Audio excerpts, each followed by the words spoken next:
Assalamualaikum and hi. My name is Asfar bin Amran and my metric number is 299665. So today our group will be presenting about one of the amazing SME company that we have discovered, which is Belanga Tembuih. Okay, before we begin, I would like to define a bit about what is an SME company. So SME stands for Small and Medium Enterprises, which in Malaysia refers to locally established business aiming to sustain livelihoods through community-focused operations. However, SMEs are officially defined based on specific criteria. For manufacturing businesses, a maximum sales turnover of 50 million ringgit and up to 200 employees. For services and other sectors, a turnover not exceeding 20 million ringgit and up to 75 employees. These standards set by SME Malaysia must be met for businesses to be formally recognized and to access support from government or private sectors. As we can see on the slide, it is about overview of SME in Malaysia. In 2005, Malaysia's NSDC defined SMEs based on full-time employees and annual sales turnover, with different criteria for agriculture, services, and manufacturing sectors. SMEs in agriculture and services had to have fewer than 15 employees or sales under 5 million ringgit. A revised definition later combined sectors into two categories: manufacturing and services, and also other sectors, raising the thresholds. Manufacturing SMEs now qualify with sales under 15 million or fewer than 200 employees, and service or other sectors with sales under 20 million ringgit or fewer than 75 employees. So we have seen just now an overview for SME in Malaysia, but do other countries around the globe also have their own perception and concept for SME? The answer is yes. Of course, every country around the globe also have their own perception and concept for their own SME. So in our context, we took Bangladesh as one of the example for us to analyze the overview of SME.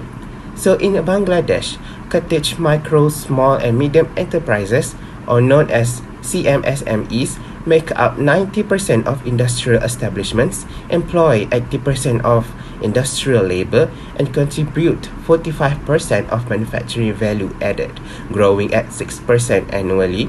Despite their importance, they contribute only 25% to GDP, lower than neighboring countries.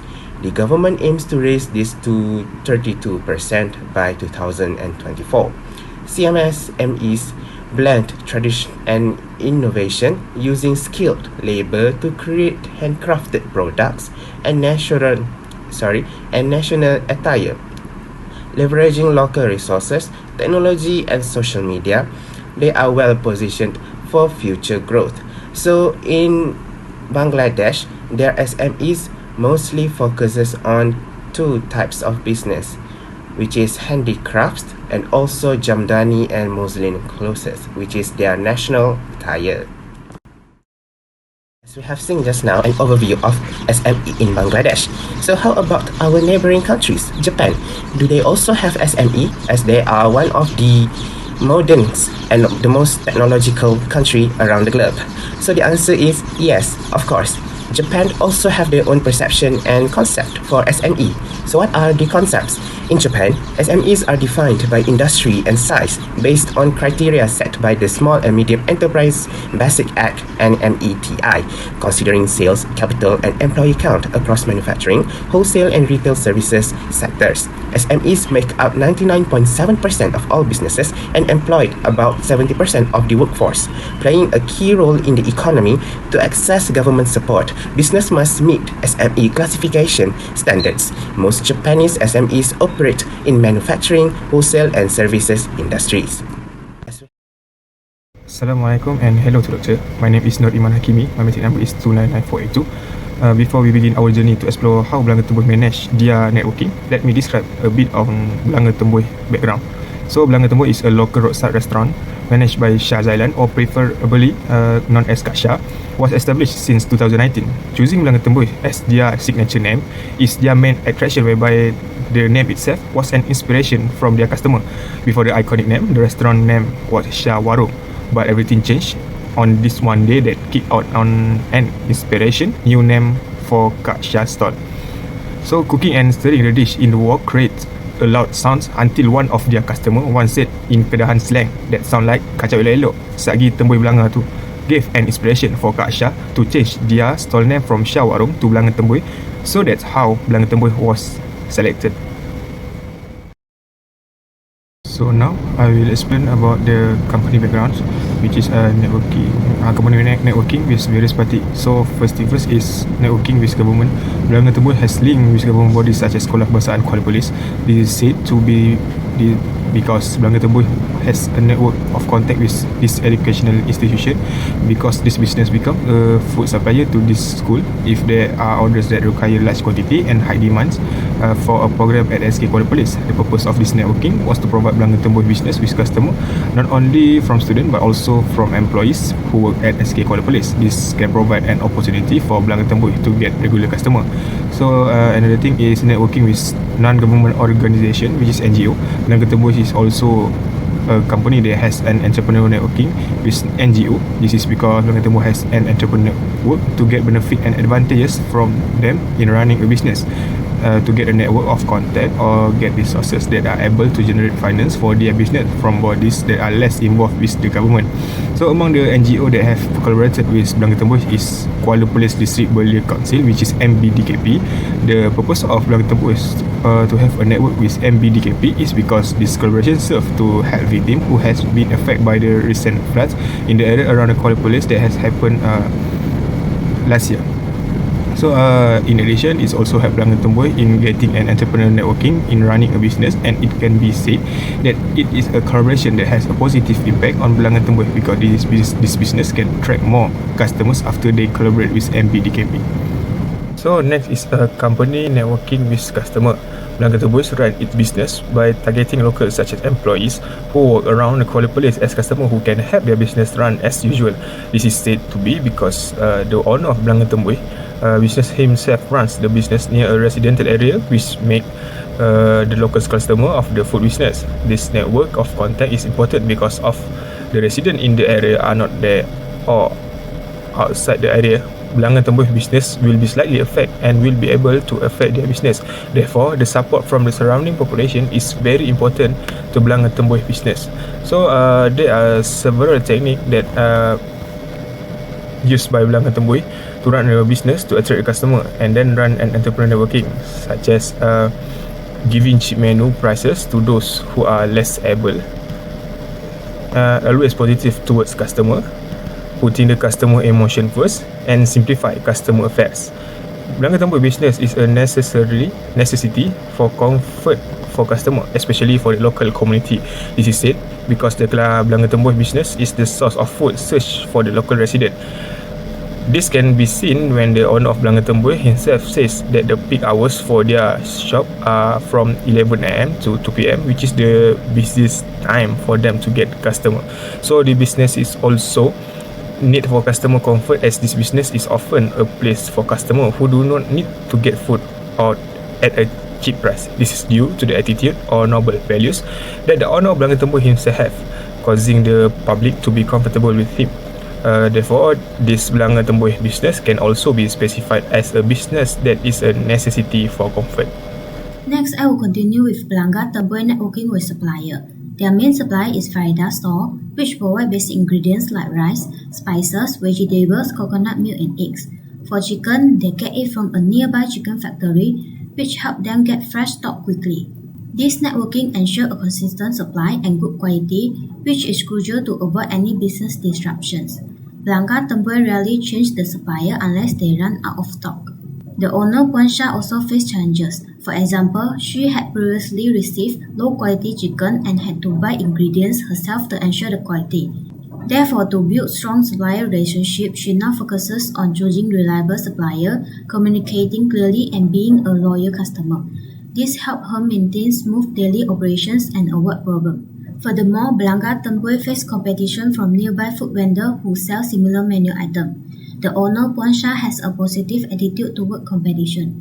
For Belanga Tembuih, networking with competitors is important because it encourages improvement and innovation and helps reduce conflict within local business areas. In terms of horizontal networking, Puan Shah used two approaches. She practiced coexistence by accepting competitors and focusing on what makes her business unique. At the same time, she also used healthy competition as motivation to improve. For example, when a competitor parked in front of her store and blocked her shop, she didn't react negatively. Instead, she focused on improving customer service to attract more customers. This healthy mindset helped the business grow even in a competitive environment. Next, it is about the networking activities and projects done by Belanga Tembuih. One of the main things is the company was help the community during hard times. For example, during the floods in Kuala Peris, Belanga Tembuih worked with the Majlis Beria Daerah Kuala Peris to give food to the people who were affected. This showed that the company really care about the people around them. Another time was during the MCO.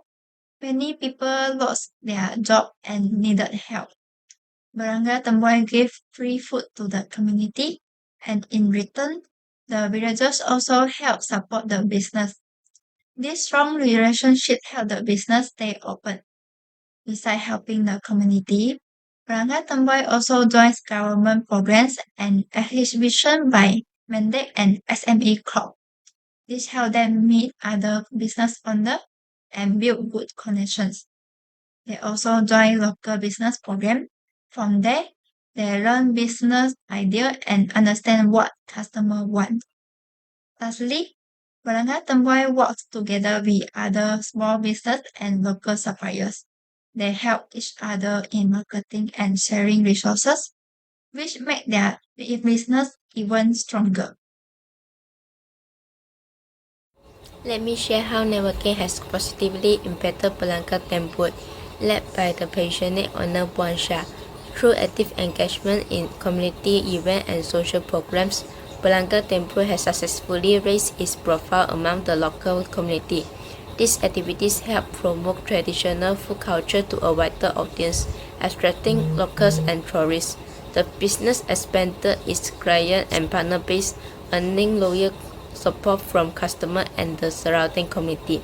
Networking with customer agencies like SME Corporate Malaysia, MEDSC, MARA, and KKDW has brought many benefits, including financial support, better product packaging and branding, and easier access to regulatory processes. On top of that, Puan Shah has fostered collaboration with local business and cooperatives, opening the door to co-branding opportunity and joint promotions. This has strengthened Belanga Tembuih's supply chain and improved access to more markets. In short, networking has played a key role in Belanga Tembuih's growth and sustainability. With the continued leadership of Puan Shah and strong support from various networks, the business is well positioned for long-term success. Thank you. We have seen and heard our groupmate presentation about SMEs and also Belanga Tembuih restaurant. So, to sum up everything, the case study of Belanga Tembuih restaurant highlights the vital role of entrepreneurial networking in the success of Malaysian SMEs. Through strategic relationships with government bodies, NGOs, suppliers, competitors, and the community, the restaurant expanded its customer base, secured resources, and strengthened its social responsibility profile. This research revealed that networking is more than a business tactic. It's a key survival tool, especially in developing economies. Our study showed that trust-based and informal networks can be just as impactful as formal institutions, challenging some existing literature. The restaurant's community engagement during crisis demonstrated how CSR initiatives can reinforce business stability and ethical commitment. Methodologically, combining quantitative and qualitative approaches enrich our understanding. Though the study's single case focus and lack of long-term data remain limitations, future research should explore industry comparisons and the role of digital transformation in SME networking. Overall, the project deepened our insight into how entrepreneurial networks function as ecosystems crucial to resilience, innovation, and growth. That's all from us. Thank you so much for your attention. May we see again in our future presentation. Bye.